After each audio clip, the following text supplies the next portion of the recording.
మన జీవితంలో కొన్ని సందర్భాల్లో దారి కనిపించదు, దిక్కుతోచదు. అలాంటి వేళల్లో దేవుడే మన కోసం ఒక దారిని సిద్ధం చేస్తాడు.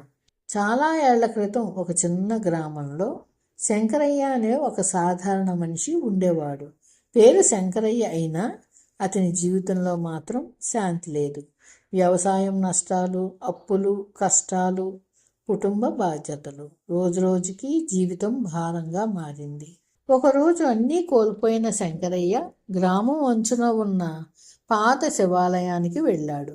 అక్కడ ఎవరూ లేరు. కేవలం ఒక పాత శివలింగం, చిన్న దీపం మరియు నిశ్శబ్దం.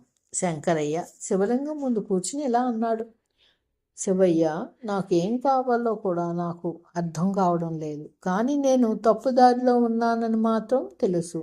నాకు ఒక దారి చూపు అని అతను ఏడుస్తూ అక్కడే నిద్రపోయాడు.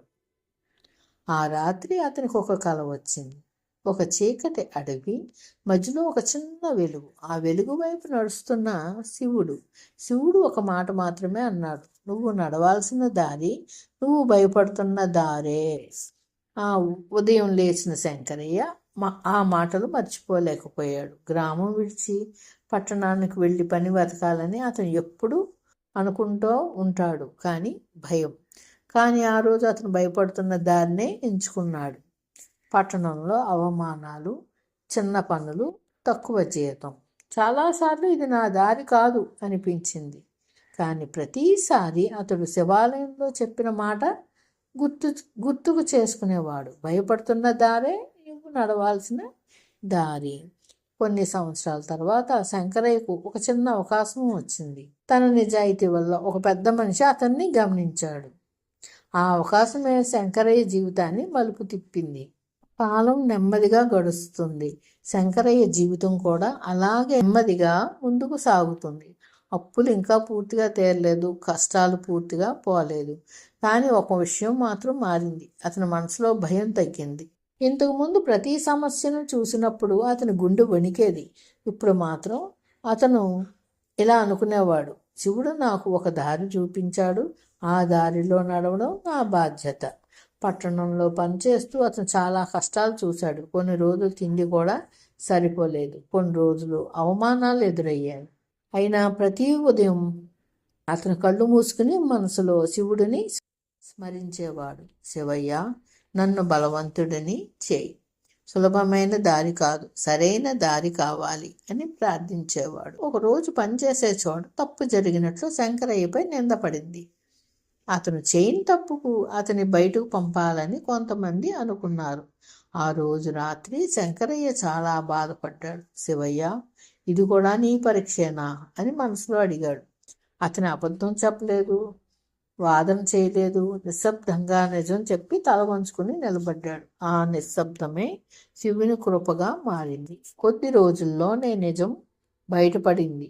తప్పు చేసిన వాళ్లే బయటపడ్డారు. అప్పుడు అతని యజమాని శంకరయ్యని పిలిచి ఇలా అన్నాడు: నువ్వు అబద్ధం చెప్పి ఉంటే ఈరోజు ఇక్కడ ఉండేవాడివి కాదు. నీ నిజాయితీనే నిన్ను నిలబెట్టింది. అది శంకరయ్య జీవితంలో మొదటి పెద్ద మార్పు. ఆ యజమానికి శంకరయ్య మీద నమ్మకం పెరిగింది. చిన్న బాధ్యతలు ఇచ్చాడు, తర్వాత పెద్ద పనులు అప్పగించాడు. శంకరయ్య ఒక్క పని కూడా లెక్క తప్పకుండా చేసేవాడు. ఎవరూ చూడని సమయంలో కూడా తన పని నిజాయితీగా చేయడమే తన భక్తి అని భావించాడు. కొన్ని సంవత్సరాల్లో అతనికి జీవితం నిలబడింది. అప్పులు తీరాయి, ఇంట్లో నవ్వులు వచ్చాయి, పిల్లల చదువులు ముందుకు సాగాయి. అప్పుడు శంకరయ్యకు ఒక విషయం అర్థమైంది: శివుడు నాకు డబ్బు ఇవ్వలేదు, శివుడు నాకు అవకాశాలు ఇచ్చాడు. శివుడు నా కష్టాలు తీసుకోలేదు, కానీ వాటిని ఎదుర్కొనే ధైర్యం ఇచ్చాడు. ఒక సాయంత్రం శంకరయ్య మళ్ళీ ఆ పాత శివాలయానికి వెళ్ళాడు. ఈసారి కళ్ళల్లో కన్నీళ్లు లేవు, మనసులో భయం లేదు. అతను దీపం వెలిగించి నిశ్శబ్దంగా కూర్చున్నాడు. శివయ్య, నువ్వు నాకు ఏమి ఇచ్చావో ఇప్పుడు అర్థమవుతుంది. నువ్వు నా దారిని మార్చలేదు, నన్నే మార్చావు. అదే నీ కృప అని మనసులో అనుకున్నాడు. ఆ క్షణంలో అతనికి ఒక అపూర్వమైన శాంతి కలిగింది. అది మాటల్లో చెప్పలేనిది. శంకరయ్య జీవితం ఇకపై సులభం అయిపోలేదు. కష్టాలు మళ్ళీ వచ్చాయి, కానీ ఈసారి అతను కూలిపోలేదు. ఎందుకంటే అతనికి తెలుసు, శివుని కృప అంటే కష్టాలు పోవడం కాదు, కష్టాల మధ్యలో దారి కనిపించడమే శివుని కృప. ఫ్రెండ్స్, ఈ కథ మీకు నచ్చితే లైక్ చేయండి, షేర్ చేయండి. గాయత్రి డివోషనల్ ఛానల్ని సబ్స్క్రైబ్ చేయండి. మరిన్ని మంచి కథలతో రేపు మీ ముందు ఉంటాను.